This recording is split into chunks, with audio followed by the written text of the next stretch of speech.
Please. All right, we are on now. All right, and then who's ready for a countdown? Me. I am ready. Okay. Oh, Oh, that shit. was a perfect opportunity to do a wrestling bit. Which I don't know we've ever done on the show, but I feel like we have.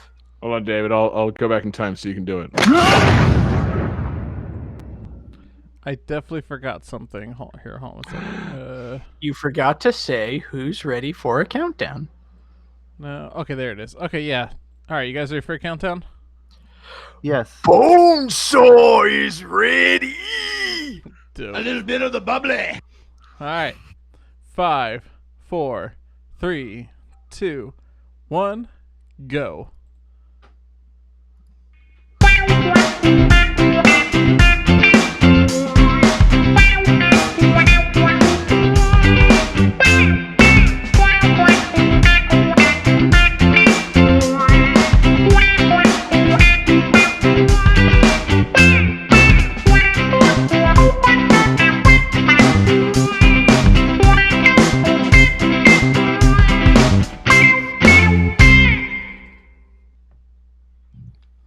Well.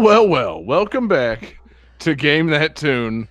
Fantastic new theme music, I assume. Johnny, you found 311 on Fiverr and got that music? I requested a punk version, and he definitely gave me a funk version. And I was like, is that no bullshit? Did you really do that? That's really what happened. I feel like that would have been better at the beginning of summer and not the middle of September. Exactly. If they had actually given you a fucking like an Earth, Wind, and Fire September version, it would have been fantastic.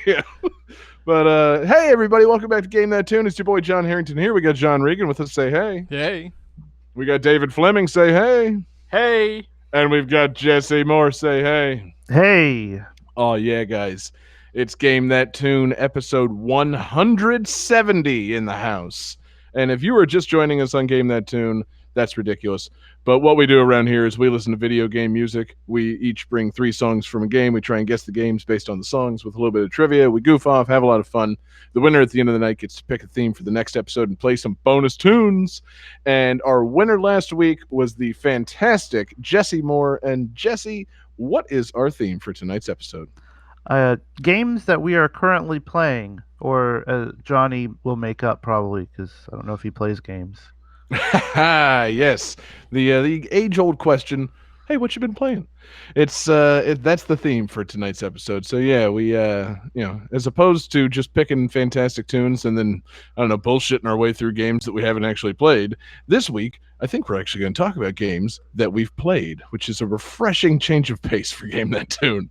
So it's also appropriate that the recording of this episode happens to fall on National Video Game Day. So, happy National Video Game Day, everyone. Thank you. Is that a thing? It is. Yeah, apparently. I learned about it today. Yeah. Yep. Is it a thing or is it a hashtag?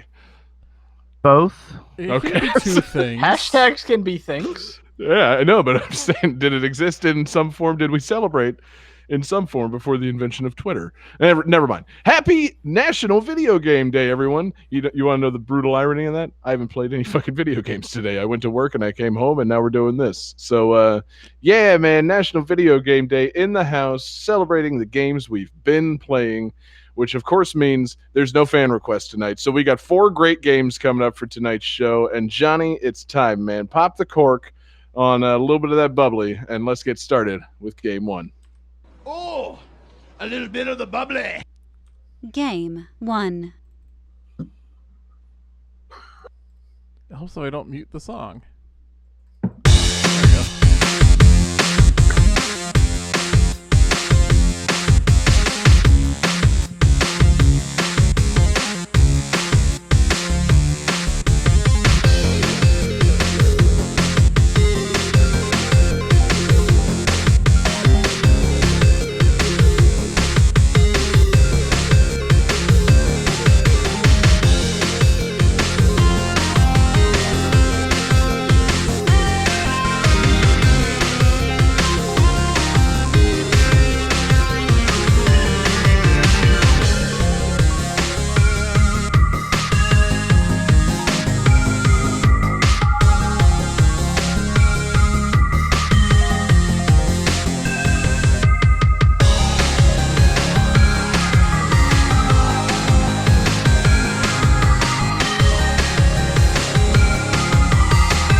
So I'm going to be channeling John Harrington a bit with this trivia with a trivia question. The stars of the web series The Game Grumps provide the voices of what characters?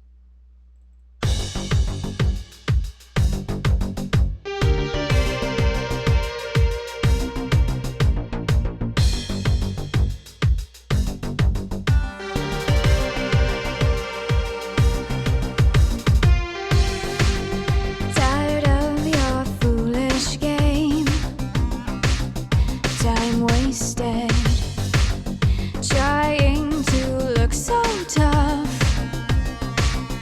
I'll change it, kill the lights, gonna fight, don't you hassle me on this ride. Feel the spite, won't play nice, don't you bully me. You'll want to run and hide. The impact of your style has faded. You dish it out, let's see if you can take it. Kill the lights, gonna fight, don't you hassle me on this ride. Feel the spite, won't play nice, don't you bully me. You'll want to run and hide.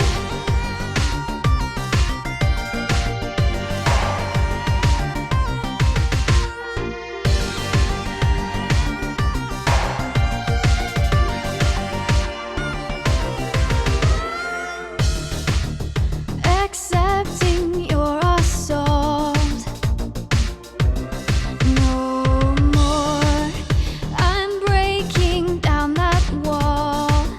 Let's do this. Kill the lights, gonna fight, don't you hassle me on this ride. Feel the spite, won't play nice, don't you bully me. You'll want to run and hide.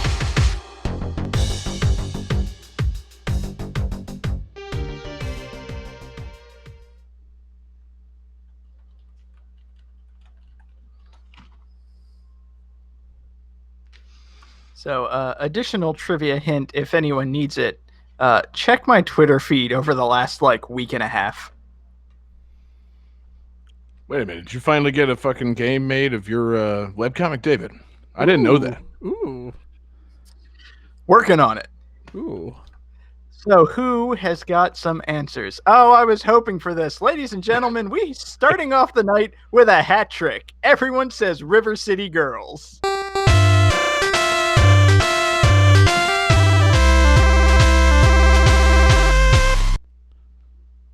This is River City Girls. This music is Indeed. fucking dope. Perhaps you've heard of it because I keep screaming about it.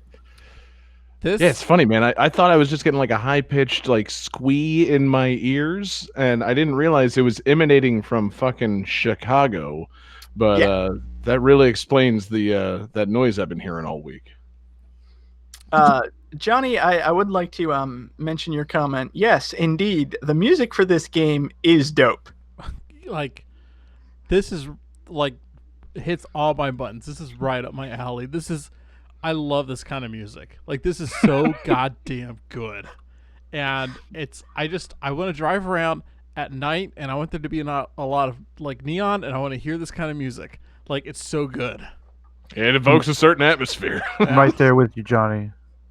I enjoyed the music, just listening to it, and I was like, okay, yeah, it's got that kind of techno beat and everything's yeah, I'm into this. And then I went into one of the stages, and all of a sudden, the vocals picked up. It's yes, please, more of this. No, that's good. I was gonna say I like the music, but it doesn't seem in line with the traditional River City music that I'm used to. It's this is kind of rad and funky and I don't know, reminiscent of something more. I guess I would picture it more of a Double Dragon Neon sex. I'm thinking neon because of what John said. It's interesting that you say that because this game was developed by WayForward, who also did Double Dragon Neon. So it carries on the River City Ransom style and the setting, but the music definitely has that kind of like same 80s techno neon vibe to it. Carries on the WayForward tradition of taking something that was already good and making it good again in a slightly different manner. Yes, precisely. Yeah, good. It's what Man, that company, they got a great formula. It's what we refer to as a boy and his blob syndrome. Oh, man. Yeah. But yeah, so Blobby. I don't know if you A little bit of the remember... blobby. I'm not. Okay, I'm doing it. Yes. Oh, a little bit of the bubbly. Thank you. I have my hands full. I don't know if you gentlemen remember a while ago when we featured Scott Pilgrim versus the World, the game on the show, and I was talking about how great the game was and lamenting that you can't play it anymore because Ubisoft's licensing sucks. So, Wait a minute. They got Anamanaguchi to really just do something completely against their style and play this downbeat funk music? That's weird.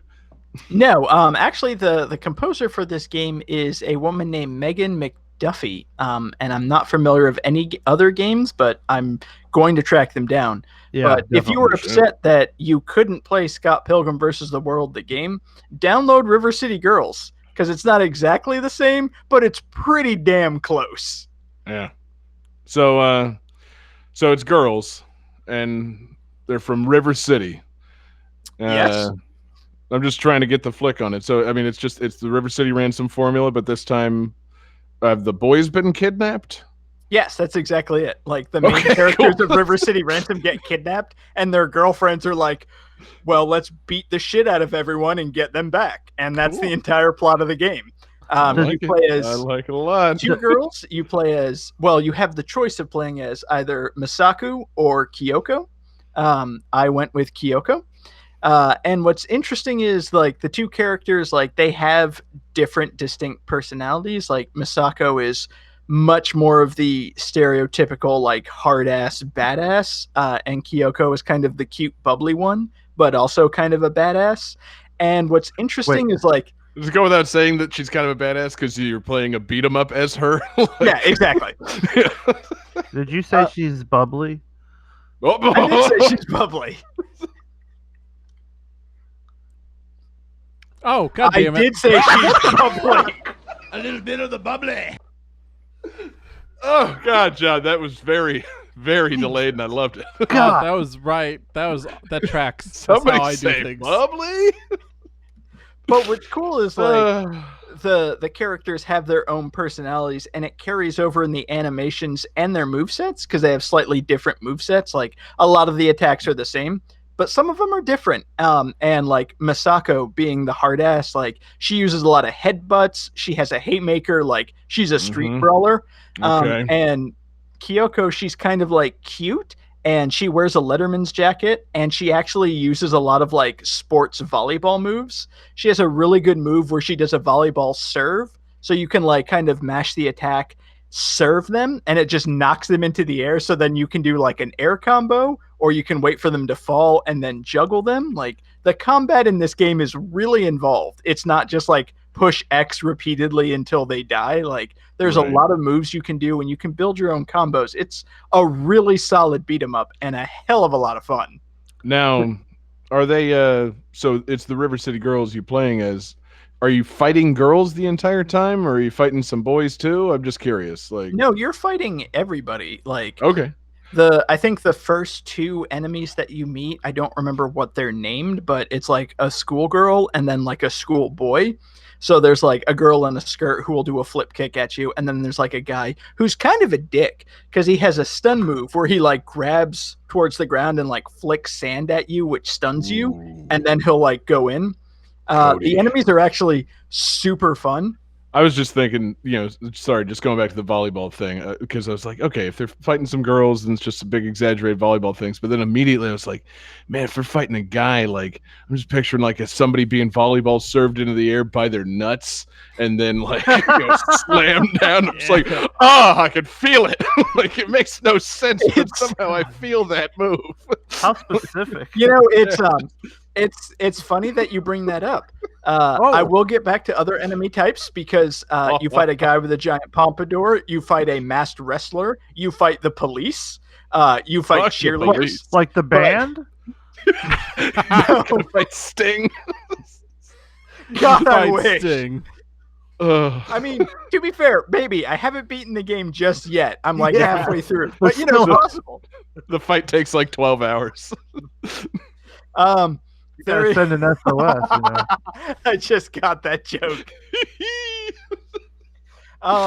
One of the first moves that you can unlock is like a ground stomp. So like once you knock an enemy down, you can go and stomp on them to deal extra damage. And if you position it right, you basically stomp on the nuts of every guy you knock down. All right, now we're talking. Yeah. Oh man. Does anyone say barf when you punch them? Okay, good. Yeah. Oh, I've been following this game heavily because I was like, I like River City Ransom. I like Way Forward. I want this. I like River City Ransom. I like girls. This seems to combine my two favorite things. There was like a developer interview, like somebody was live streaming the game, or they might have put out a tweet like, as you knock down one of the enemies, they shout barf. They're like, yeah, some of the enemies say barf. This had to be in there. It's a River City Ransom game. Like, what are you out of your mind? Like, how could there not be barf? Like, but that should have been the subtitle for it. That should be the subtitle for all River City Ransom games. Is there will be barf. But it's a River City Ransom game. Like it's a continuation / reboot. It's an open world. You explore the city. You beat the shit out of people. You can up your stats. You can learn new moves. And going back to the trivia, so when you go to the dojo, there are 2 dojos, and they are owned by 2 different men across the city that are voiced by the guys from the Game Grumps who voiced Billy and Jimmy Lee from Double Dragon. Like, the guys from Double Dragon teach you moves in this game. Good. I don't know who that is, and that's cool. You don't know who Billy and Jimmy Lee from Double Dragon are? No, I watched a movie about it. No, I very much know who Billy and Jimmy are, but like your trivia about the Game Grumps, I'm like, I know that's a thing, but I couldn't pick their voices out of a lineup. Like you lost me when you didn't call them Bimmy and Jimmy, because that's what I will always know them as. Exactly. I don't know who the fuck Billy is, but Bimmy. Anyway, so that's cool. I like, because the Dragon Twins were already established in the original River City Ransom. They live in River City, so it makes sense that they'd be there running a dojo these days. It's good continuation. It's good, the RCRCU. It's deep with the lore. And I have not played through Double Dragon Neon. I believe there is like either the final boss or a boss that's like Skullomania. He's like a dude in a giant skull mask. Apparently, like this game takes place after that, like after you kick the shit out of him, because he runs a pawn shop in the mall. Oh, cool. So like you go to the pawn shop and like work your way down to the basement, and there's just this pawn shop where here's this dude in like a giant elaborate evil skull costume wearing a hat and apron. He was like trying to sell you things. I like it. Now, I don't expect you to know all the depth of the licensing for this, but I'm sorry. Is it basically Skullomania or is it Skullomania? Let me see if I can quickly check. It seems like if Capcom was going to throw any random Street Fighter character in, sure, you can have Skullomania. Yeah, it's like, can we have Charlie? It's a different character, but his actual name is... I'm sorry. It's not Skullomania. It's Skullmageddon. That's right, okay. Yes. That's actually a really cool name, too. Do they make any reference to Crash and the Boys? Man. Not that I've gotten to so far, but it's possible. Super Strike or Super Dodgeball? Yeah, do you play any dodgeball, volleyball? You can pick up a volleyball as a weapon, which you can Okay. either like hit people with or throw and bounce off them. Dope. Because there are just random weapons scattered around. You go to a construction area, you can pick up a shovel and bash the shit out of people with a shovel. You can pick up a boomerang for some reason. I don't remember boomerangs being in River City Ransom. Well, you gotta have but, like, something new. The reason is that boomerangs are a fucking awesome video game weapon. Yeah. Like, Yeah, you got a problem? But I mean, like the classic River City Ransom weapons: a yo-yo, a chain, a garbage can, somebody that you have knocked down. So They're all rock, there. a tire. a boomerang is just a yo-yo without a string. Prove me wrong. I mean, the man's got a point. Yep. I got nothing. Except I can make a yo-yo work. Boomerang never really worked. Yeah. I remember buying a boomerang and throwing it so it could come back to me, and it only came back to me after I walked across the yard and picked it back up. Right. Yeah. You no, have to throw them pretty hard for them to work. Yeah. Harder than I could throw as like a 6-year-old, very excited having played like Mega Man 2. Like, I'm gonna throw this boomerang. It's gonna be fucking cool. Just play Quick Man. I'm gonna Okay, get that hold on, E-tank. hold on. Let me try this. No. My entire life, I've never had a boomerang come back to me. When I it's just been thrown. imagine in your backyard pretending that a propane tank is an E-tank and throwing a boomerang at it repeatedly. I'm gonna Johnny, get there's that. a lot of footage of me when I was a kid, like swinging off of big, like those spools they used to, have like electrical wire around them. Like, Yeah. those were our playground in our backyard, so it's not far off base. Like, my dad worked in construction, and we had some unorthodox play areas. And that's So- not fair. I want to play Mega Man. Your brother says like, "No, I'm playing Mega Man. You play the beam. Now run Yeah. at me, and if you hit me, I'll die." Right. We did have basically just a dangerous platforming level in our backyard. There was an old woodshed that was like rotting through the roof, and so like you had to really step lightly, and it had a tree growing through it. So yeah, I it was remember that shit. the traversal was tricky.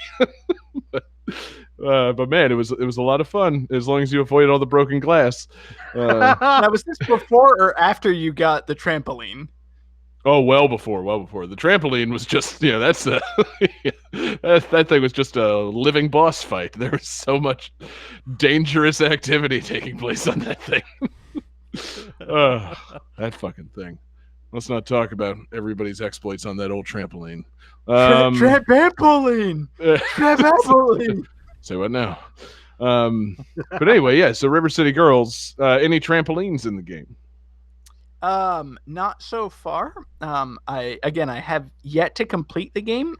I think this might be a GTT record of being the soonest a game has been featured on the show, because the game was released a week ago. Like, I feel like you say that, but we've wow. had that, like, we've had tighter frames than that. Well, check Have out we? Sonic Mania.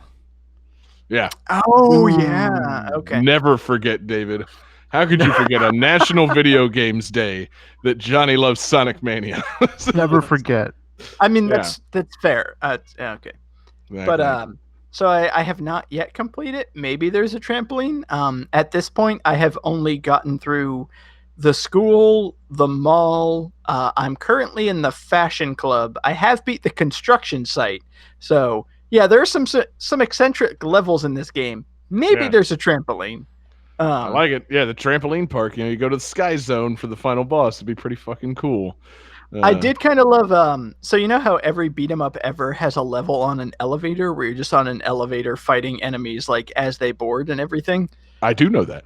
They kind of subvert that, because you have to, once you get to the mall, like, oh, you have to, or no, you're not in the mall, you're in the shopping district. You have to take the elevator down to the pawn shop, but the elevator is out of service, so you go down the stairs like 6 floors. But like every floor you meet and you have to beat a bunch of enemies, and then you go to the next floor and you go. So it's basically the elevator level, but you're not actually on the elevator, which I I thought like was it. kind of funny.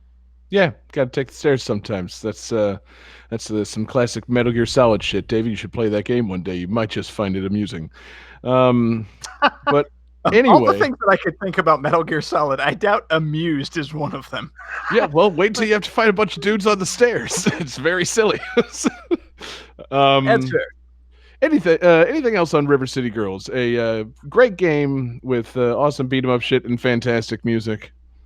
No, it is an outstanding game, and like I said, if anything that I have ever said about Scott Pilgrim has piqued your interest, pick up River City Girls. It is a fantastic beat 'em up. Fuck yeah, Johnny. Let's keep it going, man. Game 2.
Alright, guys, so this is the first game in the series to really kind of remove most of the single player elements and really focus on competitive gameplay head to head.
Sorry, John just posted like something really disgusting in our Discord during that last song. Don't tell them that. Holy wow! What was that for? What are you doing, John? Nothing, guys.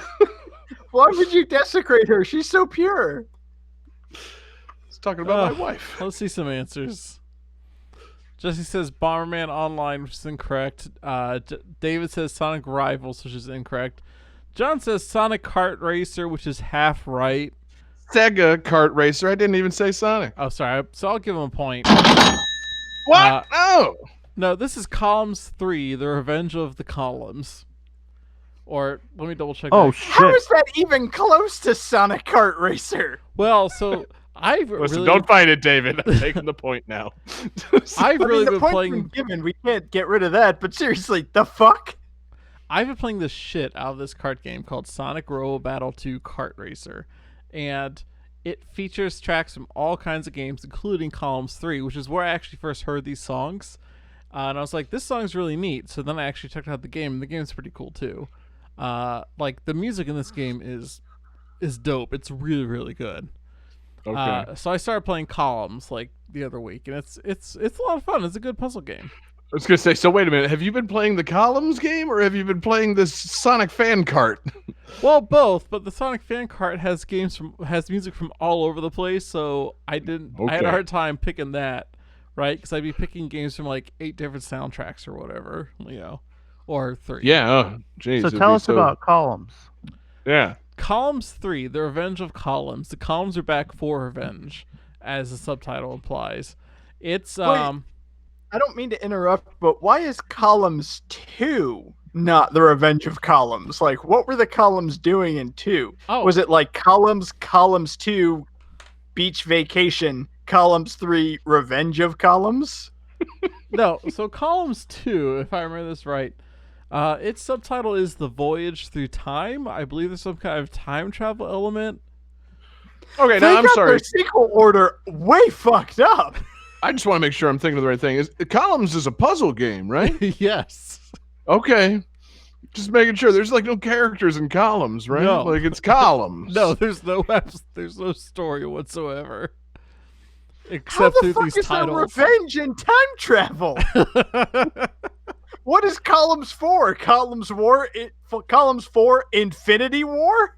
Sure, yeah, I'm okay with that. I mean, that sounds pretty good. Like, yeah, they collect The all the 6 column magic gems. Columns gems. Yeah. No, you have to collect the 6 magic columns and build the greatest pagoda ever. I don't know anything about columns. So is it like a falling block Tetris style? Is it like a Match 3. match 3? Is it like a shifting thing like Panel de Pon or Tetris Attack? Like, what is the Trio. puzzle of columns? So yeah, Yoshi columns cooking. is a match 3 kind of game. So you have your falling, thing of 3 different color blocks. You rotate them. They land, and you match 3 colors or more in a row, and you clear that section of blocks. You get more points.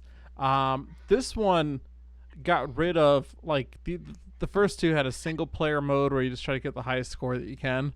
And this got rid of that. This one is like even in the single player mode, you're playing against the CPU in like a battle style situation.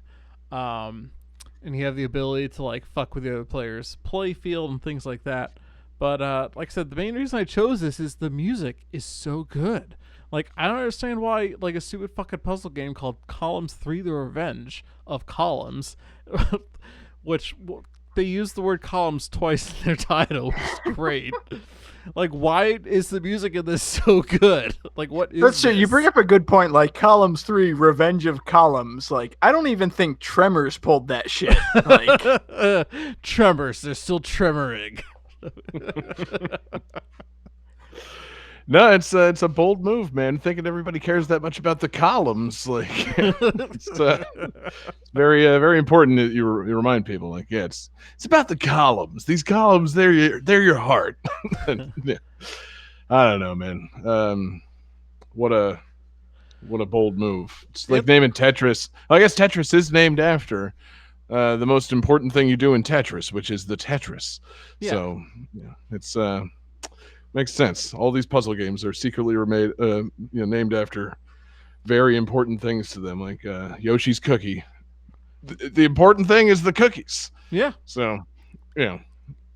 If it been Dr. Yoshi's Mario. Columns, It's Yeah. doctors. exactly. Yeah. It would have been cool if it was like, Dr. Mario 3, like, Revenge of Weird Virus. Like, Weird No, virus. no. Because like it should be Dr. Mario 3: Revenge of Dr. Mario. Like right. you got to get Dr. Mario in there twice. That's Actually, true. I do kind of love the idea of a Dr. Mario trilogy where every game is based on a different virus. Like you have Dr. Mario Cold, Dr. Mario Heat, and Dr. Mario Flu. Dr. Robotnik's Mean Bean Machine 3, Revenge of Dr. Robotnik's Mean Bean Machine. God, that's a mouthful. What are the Yeah. columns getting revenge on? That's what I'm trying to figure Exactly. out. Like Well, that's what I'm wondering. It's like, it's a puzzle game. Okay, fine. It's like a match 3, like, sure, I get that, but why are there columns? And why are the columns sentient and seeking revenge? Maybe Columns is like a secret organization of the working class, because the working class are like the columns of society, and so the columns are taking revenge, and it's going to start a class war. Damn, we are the Johnny, 99 columns. you're playing some deep shit. Oh god, Column 3 is the lead into Universal's Dark Universe. There are 2 Ah. organizations, Presidium and Columns. Yes. Yeah. I'm Mr. Hyde, as played by Russell Crowe, and I'm here to talk to you about columns. That's the only thing that was holding back the mummy. Yeah. Right.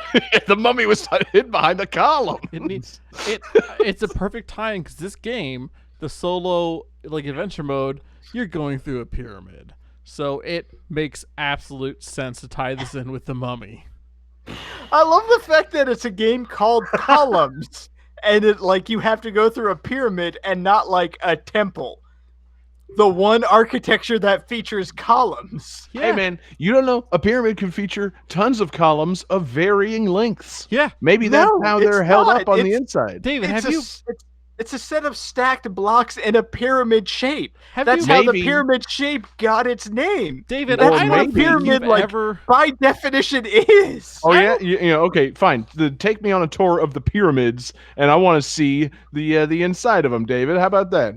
David, I don't think you've ever been inside a real pyramid before because they are filled Yeah. to the brim with columns. All right, you look left, columns. Gotta You hold look 'em right, up. columns. You look up, columns. You look down, columns. Yeah. Down, there's columns. It doesn't make sense, but they're there. There's columns just everywhere, every dimension. Yeah, You look at wherever the you fourth, put columns, they form a surface, and therefore the pyramid filled with columns. Yeah, like you look through time into the fourth dimension. There's columns, man. They're everywhere. I don't even think dimensionally. I think columnly. columns are Yeah. just a representation of dimensions, David. Yeah, exactly. Yeah, you got to really think outside your normal column. Yeah, man. And oh god, Shit. infinite. There's just infinite, parallel columns. I just watched Spider-Man: Far From Home. Mysterio, it was columns. Yeah, I'm David, sorry, you're I'm clearly From an thinking, Earth, from a different column. You're still thinking in rows, man. It's all about the columns now. If I can quote one of the great movie characters of our time, Marty McFly from Back to the Future, I'm just not thinking fourth columnally. Thank you, David. So, it's one, appropriate. I'm 99% sure Doc Brown says that, not Marty McFly. Okay, well, Doc Brown says you're just not, and I had to take the proactive stance. Also, fuck, Johnny has his pen in his hand, and as we've established, that is never good for Game Net 2. Right. If I may quote Marty McFly, Doc, this column's heavy. Was he talking about his penis, like Snake? A did? lot of the things in Back to the Future, they were talking about their penis. 'Cause- Yeah. It's Yeah. The flux Cool. capacitor is just a stand-in for a penis. Well, no, the flux capacitor's the pussy, John. Wait, so Everything else is the penis. he got Somebody hit in the head timestamp and he that. thought We of a need that pussy. quote. that can't go on the radio. It'd make a I'm good done. short, That's a though. new calculated computer. Oh my God. No, the flux capacitor is the pussy, John. Here's what we do. We get a shirt with the inside of the DeLorean, but where the flux capacitor is a big fucking pussy. Perfect. Oh my God. Your shirt. I Mr. will Fusion draw is just that tonight. Oh, Comes it's back to the future, and Mr. Fusion's just a flashlight. Fiverr, get ready. Here we come. It's powered by 1.21 gigathrusts. I need 1.21 kilowatts. Fuck me, that's so good. Where we're Cool, going, so- we don't need roads. The only thing that has that kind of power is a bolt of Hitachi. Oh, Jesus Christ. All right, so columns is a pretty good poem. I'm fine moving on. Yeah, let's It's a puzzle game, also sex toys. Yeah, exactly. You can put a column anywhere. Game 3. A summer's day in Scarabray became a wintry night. Foes from below, blood on the snow, bright crimson on white. A madman's story of ancient glory brought death from far away. For eldritch power did Manga scar the depths of Scarabray. Snow and summer, ice in my hand, death's cold fingers tear us apart. Snow and summer, ice in my hand, death's cold fingers tear us apart. Against Mangar's horde we took up sword and fought from dawn to dawn. Though we did win too many kin, gave life to see them gone. To Mangar's lair we took the snare, its hooks did end his reign. Now there it lies, if e'er he rise, to bring him low again. Snow and summer, ice in my hand, death's gold fingers tear us apart. Snow and summer, ice in my hand, death's gold fingers tear us apart.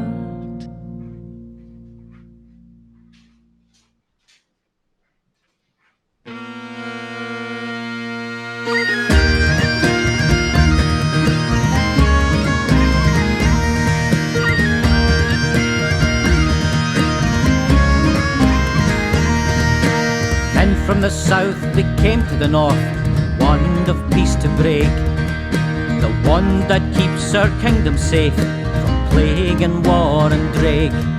They sundered it and hid the parts, places grim and grand, broke its spell, oh perfect peace, defenceless was our land.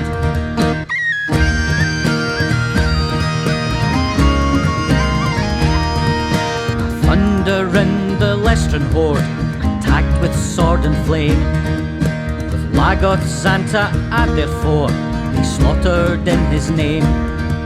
No one could stand before them on their way to Scarabray, until a band of heroes vowed to try another way.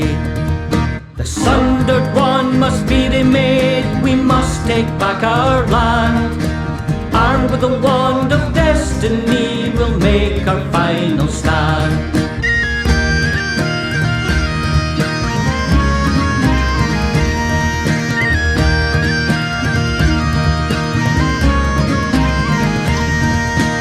Set out to retrieve the parts wherever they did lay. In Ephesus they did take the first, a giant they did slay. Vanskar's fort they fought the Lord and won the second part. 7 statues of Dargoth's tower our heroes could not thwart. They won the 4th in the maze of dread, cunning intellect. Mage Osgon in his fortress strong, the 5th could not protect. The 6th was guarded by a sphinx amid the grey crypt's bones. The last they took by riddle games beneath the riven stone. The sundered one must be remade, we must take back our land. Armed with the wand of destiny, we'll make our final stand.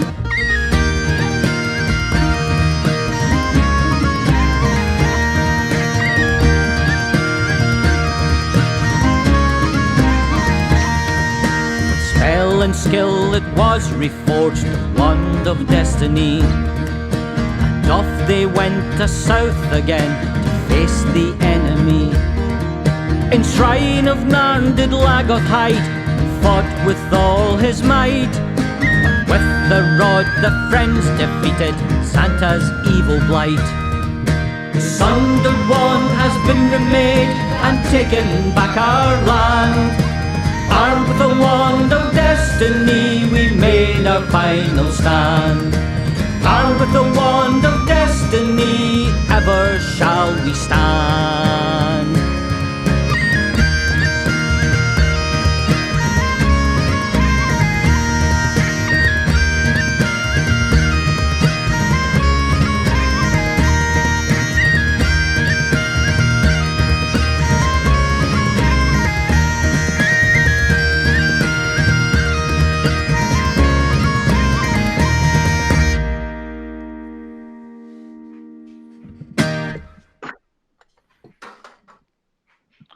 So this game is pretty cool.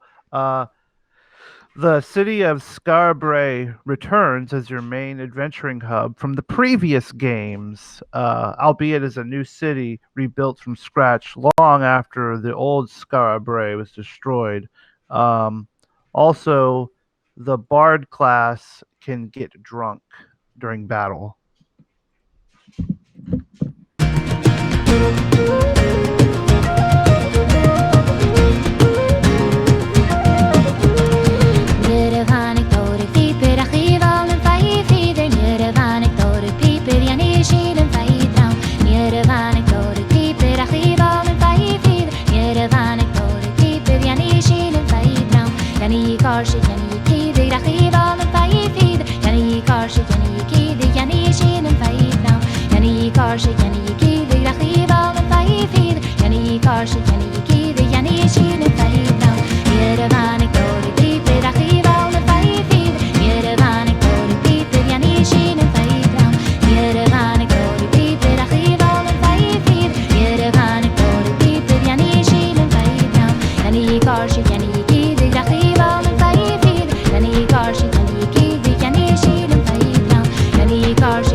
Oh man, I love that soundtrack.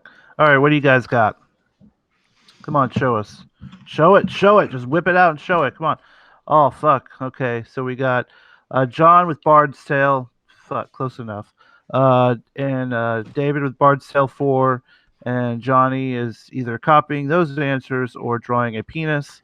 We will find out on. soon. Hopefully, Here it comes. hopefully it's a penis because his mother's Whip watching. it out. Whip it out.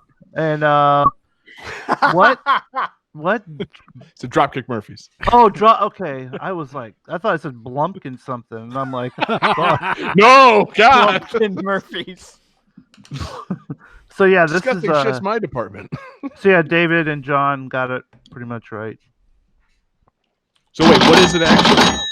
It's Bard's Tale. I was waiting for the sound effect, and it was going like. Sorry, I was a fuck, little man. slow on that. A little. John, But, have another beer. I Yeah, A have- bit of the bubbly.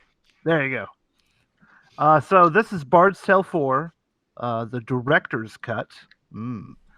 So I've never played a Bard's Tale game before, but this one is pretty freaking rad. The music is really excellent.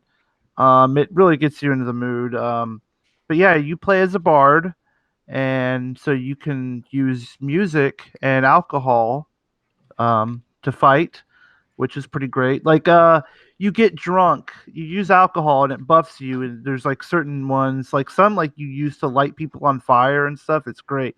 But you This have feels a like it limit. should have come up on Game That Tune before, because you're just describing the recording of this podcast right Pretty now. much. This is fantastic. And so you have a limit to how much you can drink during battle. And once you hit that limit, you become smashed. And for one turn, you do double damage. Yes. But then the next turn, you pass out. And Next and turn, you have to urinate. You're- Terribly. you're stunned for a round after that. But it's like a old timey dungeon crawler. And I was worried, real worried, because it was a Game Pass game. And so I was like, well, I'll try it. What's the worst that can happen? And I was real worried it was going to be first person dungeon crawler, and I just I can't do first person RPGs like that. Yeah. And but luckily there's like a 6 no, it's more like a 5x6 grid, and so like your characters are actually on part of the grids and you move them around, and I'm like, oh good, you can see your characters. So that was handy. Very good. And so I'm trying to think of some other cool things. There's like little puzzles you can do to like that you have to do to open up doors and whatnot. Oh, and there's a thing called a magic mouth, which which really goes along with our last conversation. Yep. I like it. I'm into it. And basically it's Go this on. this fucking mouth that is like in the wall, and it like tells you clues, usually in like a riddle or some kind of poetry, or it's very like they take the bard thing serious. Like in a lot of like games, the bard is like secondary support character, but in this game it's fucking we go bard real hard. So Dude, I like going hard with the bard. That really should be on the box if it's not. Like, yeah. yeah, they should be I'm kind of marketing this happy- shit to nerds like me. I'm kind of happy to hear that like the bard as a class gets the spotlight, because I just assumed I was aware of Bard's Tale games, and I just assumed it was kind of like a generic fantasy title, like Quest in the Magic Realm or whatever. It's like I'm glad that the bard actually gets to do something. Yeah, really is the Bard's Tale. It's not, just like a fucking generic RPG name. That's actually, I'm just happy to learn that too. Yeah, it's pretty cool. And like when you go to like taverns and stuff, there's usually like another bard in there like singing songs and stuff. And I think the songs change depending on like what you've been doing during the quests and stuff. Can you like mingle with the other bards? Is there like a little bard dating sim in the game? There's like I've done quests for that bard, and I was actually part of my party for a little bit, and he used a shillelagh, which was pretty great. Hell yes. There's this dude. Okay, there's a big fucking reference to Seinfeld in this game, and that alone makes me just fascinated. So you're in the market, and there's this dude, and apparently he sells the best soup in town. And so you go to try to buy some soup from you, and eventually he just tells you no soup. He's not going to sell you soup.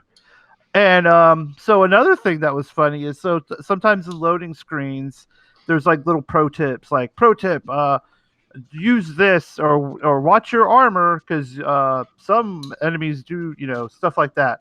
Well, sometimes the little pro tip is don't worry, you'll never get that soup or something like that. Like, God damn it, soup guy, you're even in the pro tips. The soup is a lie. It's just not happening. I hate that fucking guy. And See, then there's one guy, yeah.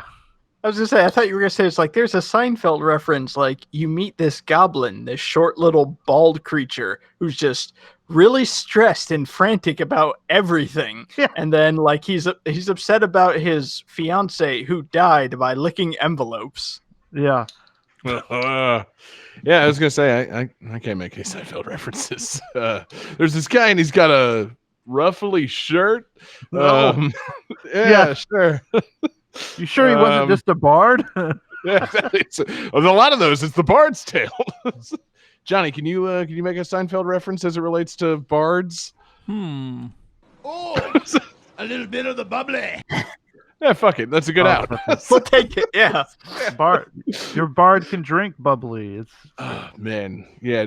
Okay. So, like, do the different classes of alcohol affect the bard differently? Because, like, there's some of them like grant you like armor or I don't know how it like works, like what the magic behind it is, but like you can give like other characters armor.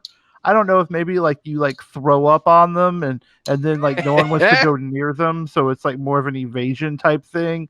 But then there's some that will give you like extra magic points and you can like use them on like wizards and stuff. So I don't know, like you're like, here, drink this, and they're like, oh wow, I can cast this spell now. Yeah, I like it. Yeah. So oh man, this game sounds fucking dope. I don't know how I feel like, yeah, it's like me and David kind of misunderstood this. Like, yeah, it sounds like just something like generic ass RPG, and it's like, no, actually, it's like a full blown RPG about being a drunken bard. Like, really? Like, why didn't they advertise this better? That sounds fucking great. It's like I would have played that. I just assumed it was like The Witcher Part 11 or something. No. It's not like that in depth. It's like there's some depth to it, but like it's definitely like an RPG you could play for just a little bit and then not feel overwhelmed. Like it's just like dungeon crawling. Your bard gets drunk. You get new people in your class or in your party. Like I got this. God, I forget because all the different races look different than they would in like a Lord of the Rings type fantasy setting. Like the dwarves kind of look strange. Like everything's really weird. It's cool weird. But like I think the elves, which kind of look like goblins for some reason. Like I have this rogue who has some really fucking cool moves. Like he could throw like caltrips onto the map, so anytime they like the characters move around, it fucks them up. There's like a song your bard can play that lights people on fire. That's pretty great. That sounds amazing. It's a You should be able to like play a banger and have it do an explosive attack. You can eventually get different songs and different instruments. I haven't got too terribly far into it, but it's fun. The writing is pretty good, and there's a bunch of like jokes and stuff. It's kind of jokey, but serious with like the church trying to tell certain races to get out of their town and stuff. So there's a little bit of political intrigue and whatnot. I dig it, man. That sounds fucking great. And so it's I'm assuming like go for it, David. I was going to say, it's a dungeon crawling RPG where you play as a drunken bard who fights racists. Pretty much. More and more, this is sounding like my kind of game. Yeah, it's great. Yeah. Can you play as a girl and beat someone up? Because if you can, David's all the way. Fucking soul. The main character is the female bard, so. And she's. Why am I not playing this game now? Getting drunk and fucking people up. I'm pretty sure it's on most systems. I don't know if it's on Switch though. Would you say it's perfect for Switch? Oh, I definitely think it would be perfect for Switch. Yeah, I agree. Johnny, where's that should. perfect for Switch sound? Is that a sound we've had before? I don't think that's a sound we've had before. It is, John. We've definitely established it before. Okay, here we go. Game over!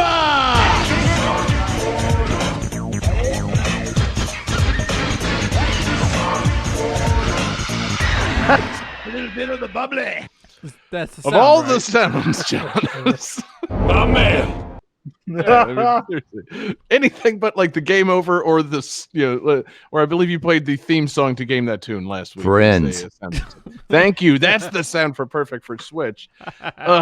Anyway, Jesse, anything else on the Bard's Tale, this fantastic game that David and I should have been playing for a long time now? Like this, this feels like it really is, up our alleys in surprisingly different ways. Just like, music and RPGs, fantasy setting, like somehow that meets me and David's alleys. Like it sounds good. Anything else? Just a little quibble. Whenever you like break barrels and stuff in the town, the frame rate drops just a little bit, and it's also weird that you just go Because around of barrels? Yeah, for whatever reason, when you break barrels or loot chests, the frame rate drops a little bit. Not in like combat or anything else where you think frame rate would drop, but Right. just whenever you loot stuff. It's the weirdest thing. It's a very weird oversight, but I'm into it. I guess if there's one thing you have to, sacrifice, like that's like sacrificing, like, in Zelda, if like the frame rate drops when Link starts breaking the pots, like, yeah, okay, fine. Like, but cool, man. That sounds like it's a fucking awesome game, and I'm glad we used it. And Johnny, it's time to move on, man. What do we got coming for our fourth and final game of the night? Game 4.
All right, guys. So, this game has a somewhat strange subtitle in its English release, considering that only one stage takes place in the said titular environment.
Would you guys like additional trivia? Nah. Yeah, I got it. Oh, okay. Yes. Fine. Additional trivia. This game's Japanese title, Tatakae Genshin Shuri Shuyaku wa Yapari, translates to Caveman Combat 3, the protagonists are blank and blank. Cool. I'm All right. wrong. Yeah, nope. Okay, John Regan has drawn a penis. David says Kirby's Dream Land 3, and Jesse has the correct answer. It's Joe and Mac 2, Lost in the Tropics. Boom. Hell yeah. So I love, just briefly on the Japanese title. The Japanese title of this game is Caveman Combat 3. The protagonists are Joe and Mac again. Fantastic. And yes, this was the third game in Japan, the second game in America, and it's Joe and Mac 2 Lost in the Tropics. A game that is now sitting in your Switch. If you've got your Nintendo Switch Online Service subscription, you should go download those SNES games, because guess what? There's this game, Joe and Mac 2 Lost in the Tropics, and spoiler alert, this game fucks. This game is great. Hey, is this a 2-player co-op? Totally. We can I have play not it yet online. played it 2-player co-op, but yeah, Jesse, you and me need to get some 2-player co-op Joe and Mac going, because man, I was playing this for the last couple of days, just here and there. I haven't had a whole lot of gaming time, but this game's so much fun, man. I don't know how I know how I missed this. I was a fucking child when it came out, and I didn't have the budget for it, but it's Joe and Mac feels like that series. I feel like it was featured on like Nick Arcade a few times, and I'm like, okay, that game looks cool, like cavemen, and it's not that weird fucking bonk. These guys, Rock. yeah. Oh, shit. Am I thinking of Chuck Rock? There I was a fucking- weird period of time in like the early to mid 90s where a lot of games had cavemen, because you had like Adventure Island, Joe and Mac, Bonk's Revenge. Like all of a sudden, cavemen were just huge. Okay, now was Adventure Island a caveman, or was he a little island boy? Well, I mean, it had the same kind. I mean, technically, I'm sure he was like an island boy, but he rode dinosaurs and rode a grass skirt. So, like, Guys, I Rode a really grass don't like skirt. the phrase island boy. Is there a better phrase? Like, that just sounds gross and wrong. Yeah, Johnny's got a lot of suppressed memories when it comes to being a boy on the island. Like Yeah. Lord of And, the Flies. Oh, an Anastasia Island boy. Woo! What about Tarzan boy? Would that be Or Jungle Boy. Yeah, Jungle Boy. But yeah, so Adventure Island, you're a little jungle boy. Joe and Mac, you're not a little jungle boy. You're a little old caveman. you're a one- caveman. Exactly, a man, motherfucker. You're playing as Joe and or Mac, and these guys, they're pretty cool. I like that they are cavemen, and I don't think they have hair. I believe they have, to give them Japanese style haircuts, they wear wigs made out of like banana leaves, which I find very funny. They just have like, they look like standard Japanese like anime characters, but their hair is like blue and green. And if you look closely, it's like, wait a minute. Yeah, that's just a bunch of fucking leaves. Like these guys are just cavemen. That's really fucking funny. What And yet- leaves do you know of that are bright blue? Prehistoric leaves, David. Please read your history book. Your caveman history book. I was gonna say, read my history book that discusses prehistory. Yes, David. Were you and I? Didn't we take caveman class together? I mean, No, I went to a different high school. I was busy studying Victorian America.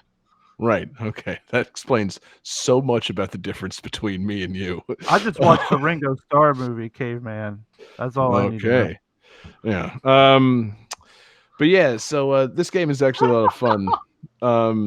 You're going around, you're beating stuff with a club. You're a caveman who, I guess, you're very hungry. You can eat stuff. It's kind of dope. It's a Homer Simpson-esque, like cartoonishly hungry caveman. Like if some food is on the ground, you press down and your character goes like, and it like rises up into their mouths and they eat it, which is fucking hilarious. And then not only it's like, okay, I'm thinking like, okay, it's a SNES game, so there's like a fucking big roast on the ground. It gives you some life back. Yes, true. But also it becomes a weapon. You can spit fragments of bones at things. If you eat a hot pepper, you can breathe fireballs. It's a little more than just the usual like eat something for life. It's like eat something for life and fucking kill something. It's pretty cool. That's my autobiography. Eat for life, spit stuff to kill stuff. Yeah, the Jesse Moore story. But yeah, and I don't know, man. It's a charming game. It's got fun graphics, fun levels. It's got great big like dinosaur bosses. I haven't gotten very far, but like the end of the first stage, you have to fight like a big stegosaurus that's angry at you. Does it say why he's angry? Well, I mean, before the fight, you're riding him and fighting other cavemen, and then like something happens, and you end up fighting the Stegosaurus. So I don't know. It's not very grateful to the Stegosaurus for letting you have a stage taking place on his back, to then kill him. But I mean, it's prehistory. Yep. It wasn't exactly PC back then. It was BC. Oh, you gotta have the PC with the PC. Woo! Wow. Yeah, and it's got more to it than I expected. It's not just like a platforming game.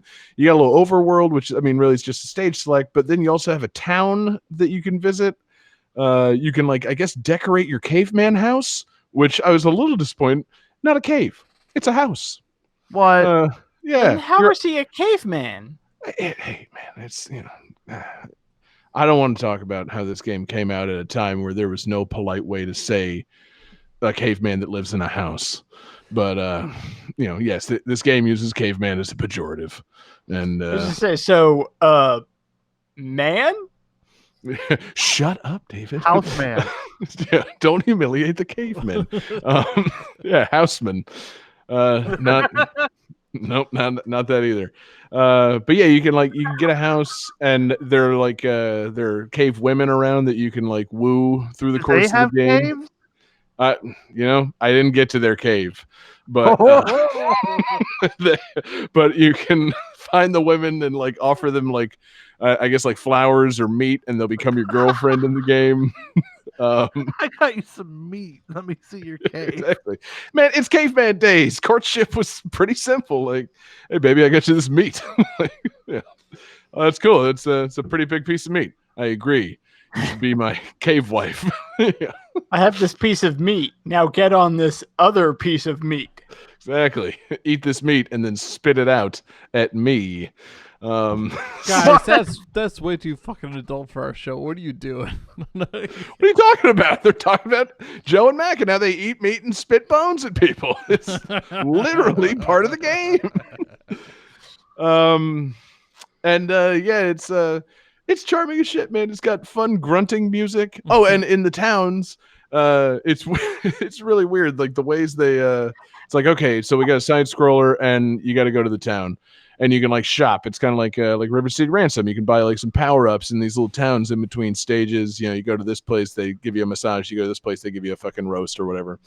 It's not like River City Ransom where you can walk in, walk up to a building and press up and enter the building.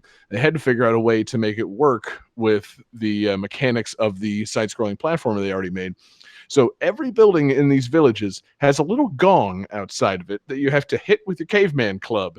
And that is what then makes you enter the building. I'm like, that's adorable. That's really very, very cute. Like, this is such a stupid, unnecessary feature. Like, who was it that was sitting around in this Japanese boardroom like, all right, guys, we didn't implement the up to enter a room feature. So, I mean, is there some way that we can make the caveman enter the fucking building? I got it. He'll hit the door with his club, and that'll knock the door off, and they'll enter the building. It's like, no, that makes it seem like he's breaking and entering. That's very forceful. That's no good. That's gonna good. What's the caveman version of ringing a doorbell? What if there was a stone gong hanging outside every single building in this game that as you walk by, if you want to enter that building, you gong it, And then that makes the caveman into the building. Like it's just such a silly, stupid detail that I was just like, that's really funny. Like they couldn't figure out a better way to have you enter a building than hit a gong with a club. I like to think that they looked in a history book, a caveman history book, and we're like, wow, these guys had a lot of stone gongs. They were a very polite people. You know, they're like vampires. No. You can't enter a house unless you've been invited. Cavemen can't enter any building whatsoever unless they've hit the gong first. What if you don't have a Now, gong? Do they not like get in? That's Are just you how it basing goes. this on a? Are you basing this on a caveman history book, or are you basing this on a Flintstones coloring book? Oh no. That explains so much about the curriculum of that class. I knew there was something really suspicious about like several of the pages being connected dot puzzles. Yeah, I really see that. And the fact that like most of caveman history seem to be stone puns.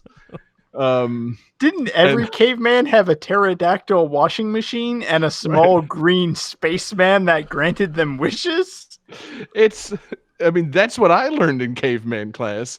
Meanwhile, you were in your foppish Victorian art college learning about God knows what. Yeah, what cartoon is Victorian? Yeah, go powder your wig, motherfucker. We were learning about powdered wigs and the proper way to prepare tea and how to fight Martians in tripods. Yes, thank you. But, we over here at Caveman College. We had all sorts. Captain Caveman, is he in it? And the Teen Angels, lest we forget. Right. That's right. I know my Hanna-Barbera mythology, motherfuckers. Is that another caveman? Captain Caveman? No, yeah, I think Captain Caveman and the Teen Angels. Oh, okay. I was like, and the Teen Angels. Like, that sounds like a band show. No. There was a caveman named And the Teen Angels. That's why I was confused. Yeah, it's like Captain Caveman. Okay, that sounds like a caveman.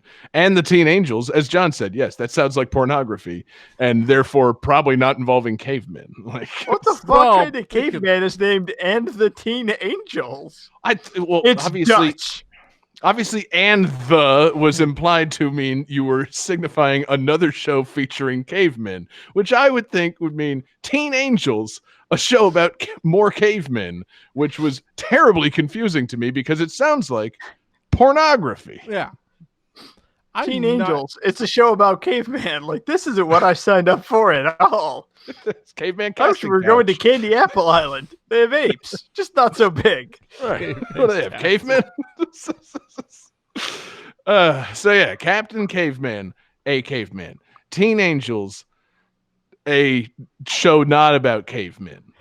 Come on my camel toe. Surprisingly, kind of a split. It's actually mostly about cavemen, some pornography. But anyway. Joe and Mac 2 Lost in the Tropics. It's a very fun game, and yes, only one stage of it takes place in a tropical area. The rest, it's like ice and lava and standard fucking caveman stuff, or rather, standard video game stuff. It's not all cavemen. Whoa! Hashtag not all cavemen. Can that be the episode title? No. Hashtag not all cavemen. Fuck no. Emphatically. But yeah, it's a fun game, and just by having it pumped into my Switch, I'm like, okay, well, yeah, I got to try that. Like, as you're scrolling through those, like now just on your Switch SNES games, it's like, all right, well, that's cool. You got your Pilot Wings, you got your Mario Kart, this and that. Joe and Mac 2, though. Oh shit, Breath of Fire. What this Brawl Brothers, like, they gave Joe you some fucking one of the games. Yeah. Yes. Go play it. I didn't look at the list. I was too busy playing River City Girls. Okay, well, once you're done with the girls, move on to the men, the cavemen. That's the story of my life. I don't want to elaborate on that, but that's really funny to me. It's a lot of fun, and yeah, it's just a surprising feature on that fucking SNES Online. It's like, okay, yeah, you got your standard stuff, and then you got like these weird ass like Data East and Jaleco games. Like, what's Brawl Brothers doing here? What's fucking Joe and Mac doing here? Like, what, you know? I like it. It's, you know, they didn't just take the SNES Classic and put it on the Switch, which is good because I already own the SNES Classic and most of the games that were on it. So it's like, all right, yeah, here's some other stuff. Fuck Super Soccer, however. I'm just going to go ahead and do that hot take. Super Soccer sucks. And hot take. I don't appreciate them putting this Trump-ass soccer game in all of our fucking Switches. That's fucked up. Wait, what? No, Look I'm at- not. I'm gonna Look choose at not the to cover. pursue It's that. fucking Trump propaganda. It makes it seem like he can play goalie. It's fucked up.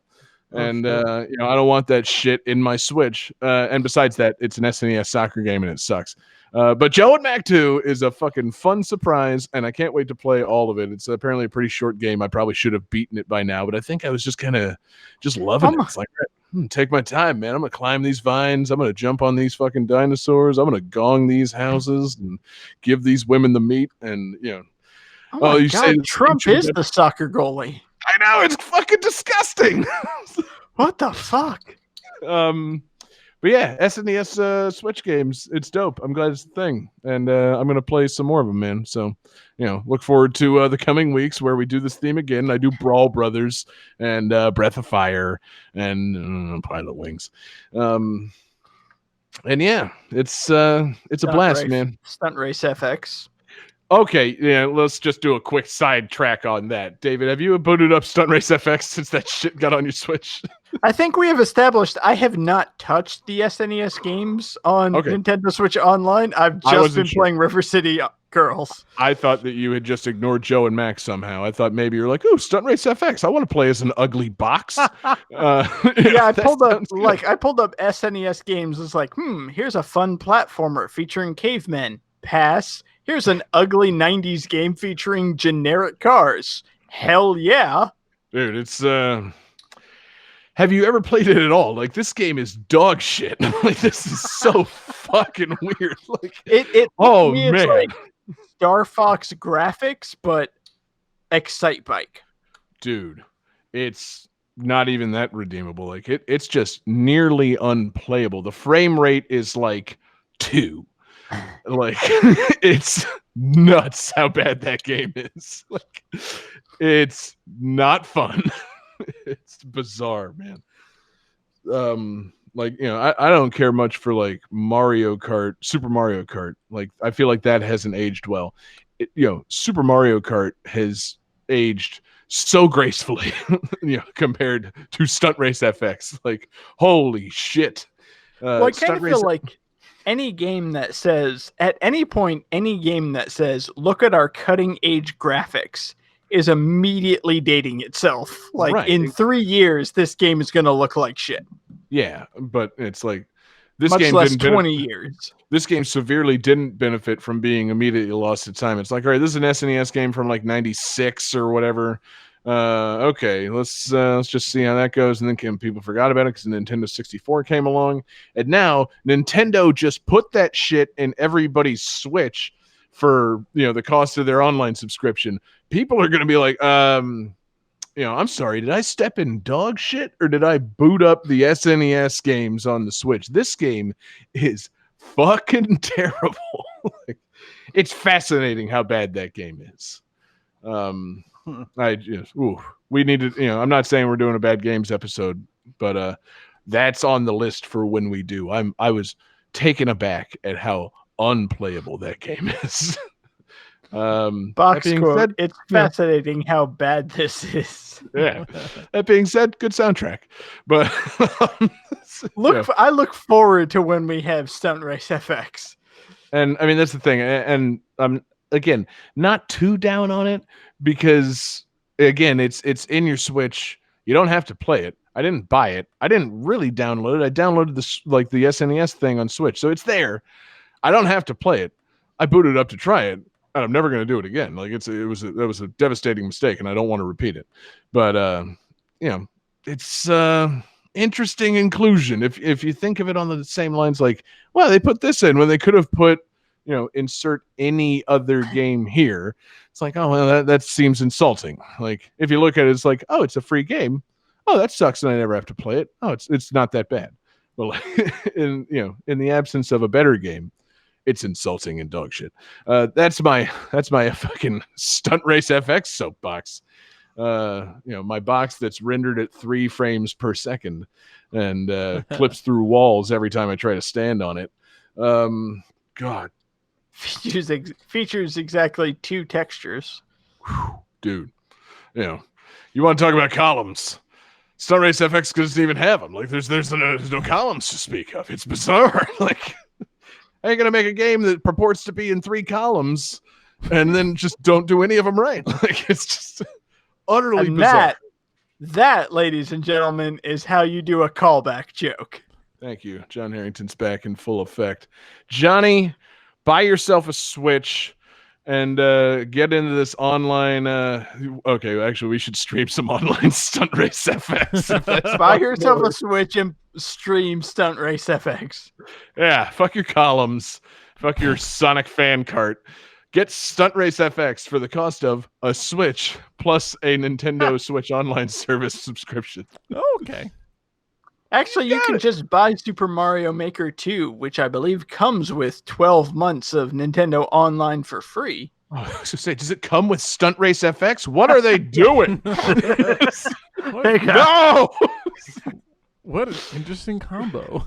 Yeah, here's a game that's fine, and here's a game that we didn't want you to know about. It's Stunt Race FX, an unlockable game in Super Mario Maker 2. Like, build your own Mario game in 5 different styles. Play a shitty game in a 6th style. Yeah. Oh God, could you imagine if they added like crappy 1995 polygon version of Mario to Super Mario Maker 2? I mean, it would be like Mario 64 tech demo as a style in Mario Maker. Yeah, no, we need to discuss this further because, like, quite frankly, that sounds delightful. That sounds great. Yeah, sounds. Save it for the post show. I want low poly Mario. Yeah, I just want like a Super FX Maker where you can design anything in a 3D space using the SNES mouse and then make an unplayable game with it and then save your creations to VHS tapes.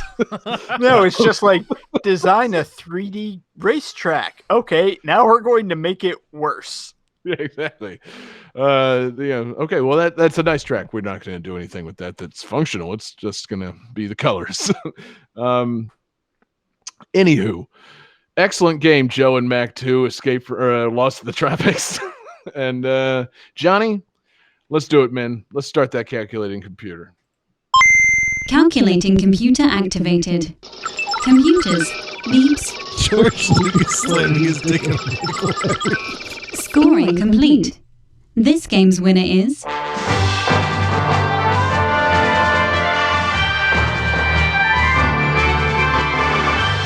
John Harrington. Hell yeah. How are you going to celebrate? Yeah, I thought maybe somebody was going to give me a thank you or like congratulations or something. Thank you. Yeah, I'm waiting on my thank you. Thank you, John. You know what, John? In order to celebrate your victory, let me pop open this bubbly. Oh, a little bit of the bubbly. Thank you, John. Wow, that was competent. Thanks, guys. I really appreciate it. It means a lot to me. You earned to be it. back on top. Given how things have gone recently on the show, it feels good to get a win when it truly doesn't matter. Really a really great game, great show tonight. I enjoyed myself. I love talking about games that we all actually played. I had a blast. I'm stalling because I'm really, really racking my brain for a new theme. And yeah, it falls to me to pick a theme for next week's show. I really hope in the editing process you don't cut out the bit about I'm racking my brain trying to come up with a theme. Oh no, that's all part of it. Yeah, it's the racking that really leads to the fantastic themes. That's why I made that comment. I'm trying to buy you time. Oh no, I get it, David. I know how to stretch and buy time to allow myself to come up with a new theme. That's why. Did we have any voicemails? Hey, yeah, we that's a actually good did idea. have a voicemail. Let's see what we got here. Oh my goodness. Hello, Sean Connery here. I had sex with all your mothers last night. What the And, fuck? I shot No. my semen all over their faces. Well, but getting off track here, John Harrington's going to be the winner for tonight's show. Also, Hell yeah. I had sex with his mother, too. That guy, Man, Does that help with you picking your theme? If James Does it? Bond said it, it must be true. that got so Wow. explicit. Like, wow. I mean, yeah. Did you listen to it before you played it? No. Oh, of course. That's Oh, my first time no. hearing that.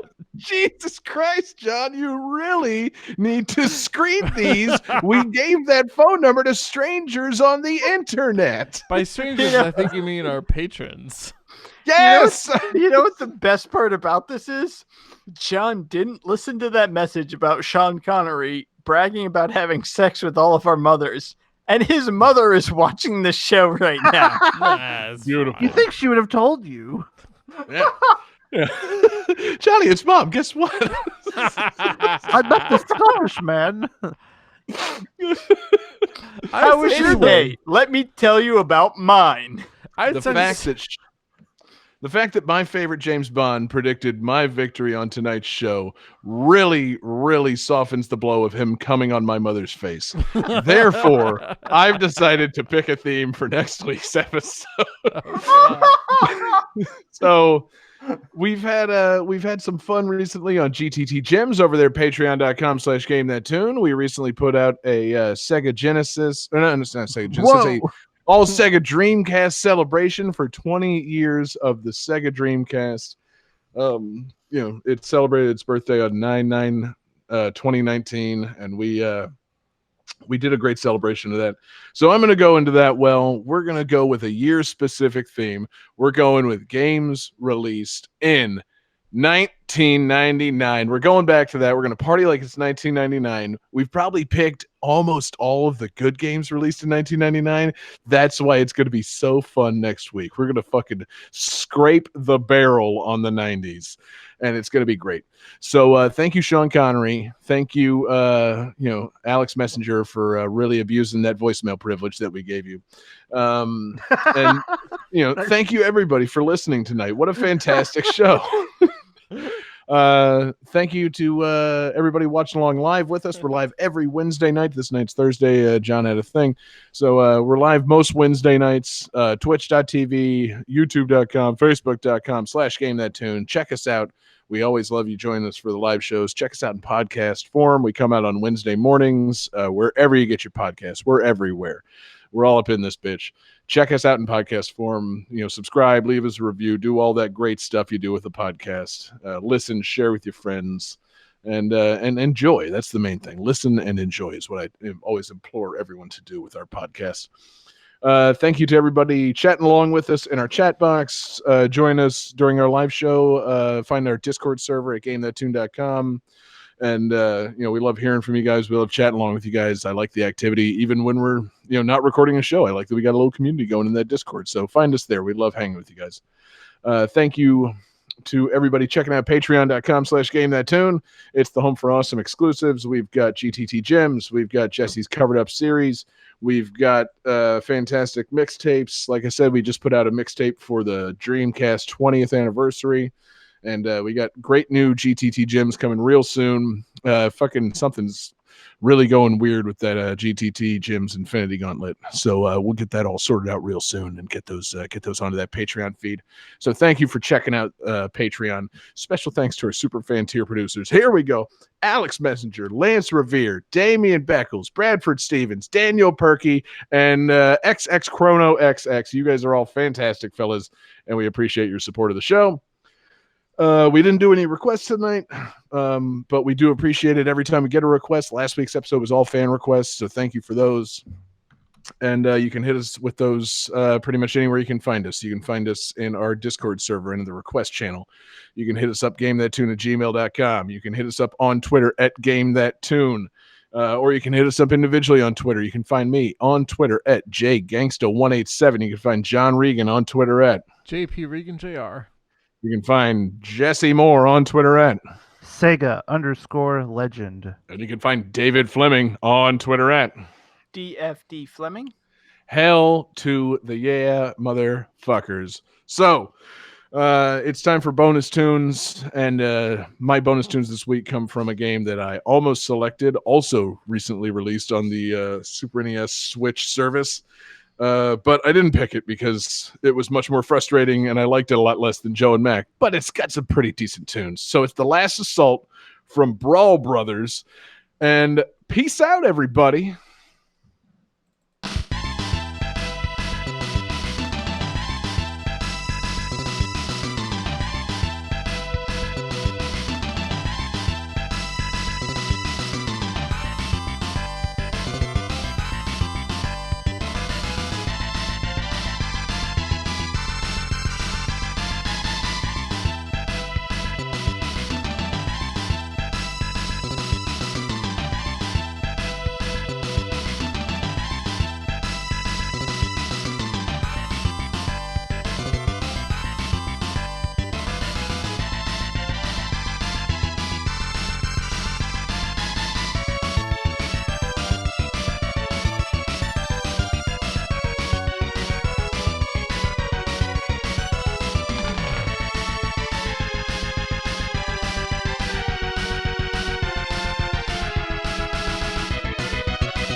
River City Girls is copyright 2019 Arc System Works Company and Way Forward. Columns 3, Revenge of Columns is copyright 1993 Vic Takai. The Bard's Tale 4, Barrows Deep is copyright 2019 In Exile Entertainment. Joe and Mac 2, Lost in the Tropics is copyright 1994 Data East.